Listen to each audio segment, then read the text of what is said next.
Tesla acaba de lanzar la nueva actualización de primavera y esto es todo lo que necesitas saber. Vale, primero de todo vamos a empezar por las nuevas rutas inteligentes para los viajes. Hasta ahora, cuando ponías un destino en el navegador de Tesla, solo te daba una opción de ruta. Pero ahora, si por ejemplo le decimos al Tesla que nos vamos a Sevilla, ahora nos va a dar dos opciones. Podemos escoger la ruta más rápida o la que tenga mejores servicios y con menos paradas. Como podéis ver, aquí nos hace parar 3 veces y aquí en la más rápida nos hace parar 4 veces.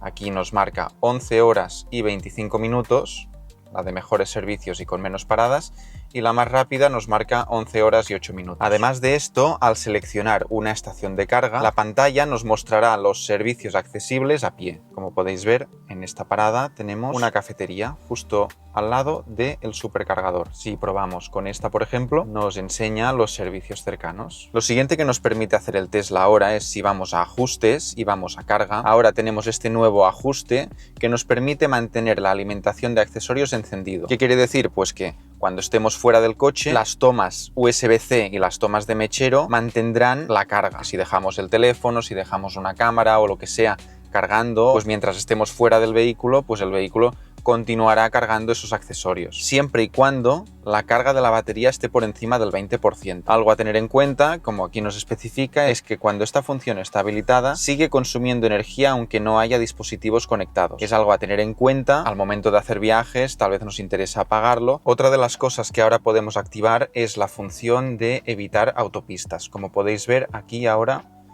tenemos este botón que podemos activar y ahora el Tesla evitará las autopistas. También otra de las cosas que creo que es nueva en esta actualización, no estoy del 100% seguro, pero es esto de aquí, que ahora en el navegador podemos hacer que Tesla nos muestre las estaciones de cargas de terceros. Está muy bien, ya que como podéis ver, ahora nos aparece Ionity Girona, BP, está muy bien, ya que así lo tenemos todo centralizado en el Tesla. Eso sí, los pagos, pues obviamente no se realizan de la forma más rápida, igual que Tesla, que tienes que descargar su aplicación y poner los datos y tienes que tener todas esas aplicaciones para todos los cargadores diferentes y tal, que eso es lo que con los supercargadores nos evitamos, ya que es conectar y ya está, y nos lo cobran a la tarjeta y ya está. Otra de las nuevas funciones de esta actualización es si vamos a ajustes y a pantalla, ahora aquí podremos cambiar el idioma del teclado. Así que si queremos tener el teclado en español y además en alemán y en francés, pues tenemos la opción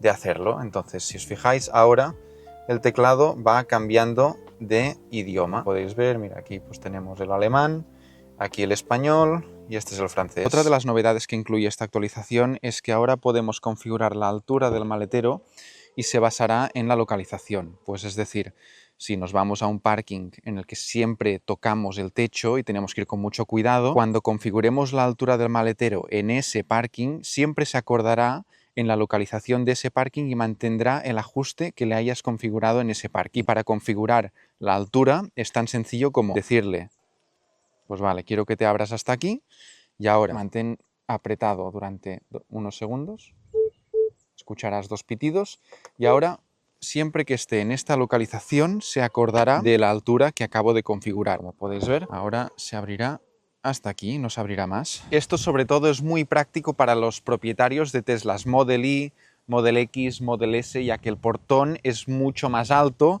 y pues siempre tienes el riesgo de tocar algún techo. Y lo bueno es que al poderlo configurar en diferentes localizaciones, no siempre tienes el límite del parking más bajo donde tú te aparques, no, pues en el parking más bajo se mantendrá a una altura y en los otros parkings se mantendrá a otra, siempre y cuando lo configures en cada sitio, pues se acordará de cada localización. Como podéis ver, ahora al entrar en el coche nos sale esta notificación que nos dice que hemos ajustado una nueva altura en el maletero y que la podemos guardar como predeterminada o borrar en esta ubicación. Aquí nos explica cómo configurar la altura, pero está muy bien porque si os fijáis es que ya se ha guardado la ubicación, entonces siempre que estemos aquí se abrirá de la manera que le hemos indicado o la podemos guardar como predeterminada si la queremos siempre igual. Ahora por último, y creo que más importante, es que Tesla ha rediseñado el visor donde podemos ver todos los vídeos que graba, el modo centinela y la dashcam del coche. Como podéis ver, tenemos esta nueva visualización donde podemos, por ejemplo, ver las 4 cámaras a la vez o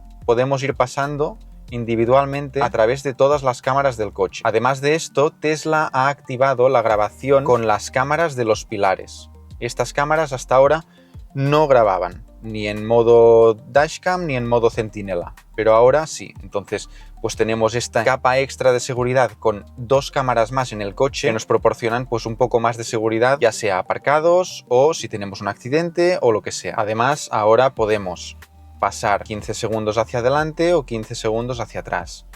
Como podéis ver, pues funciona de maravilla, va muy bien, es muy fluido y podemos aquí acceder a todos los otros vídeos que hemos guardado y aquí podemos avanzar a otro vídeo. Como podéis ver, aquí todavía no tenía la actualización y entonces el pilar izquierdo y el pilar derecho no grababan. Pues nada, esto es todo para nosotros los europeos. Sí que hay algunas actualizaciones para el Tesla Cybertruck, que es obviamente exclusivamente para Estados Unidos, entonces a nosotros no nos afecta. Y hay unas pequeñas actualizaciones que son 4 cositas pequeñas para Apple Music, Amazon Music y YouTube Music, que os lo dejaré en los comentarios, ya que es muy poquito. Y pues eso, espero que os haya gustado este vídeo, suscribiros para ver más contenido como este y sobre todo darle like.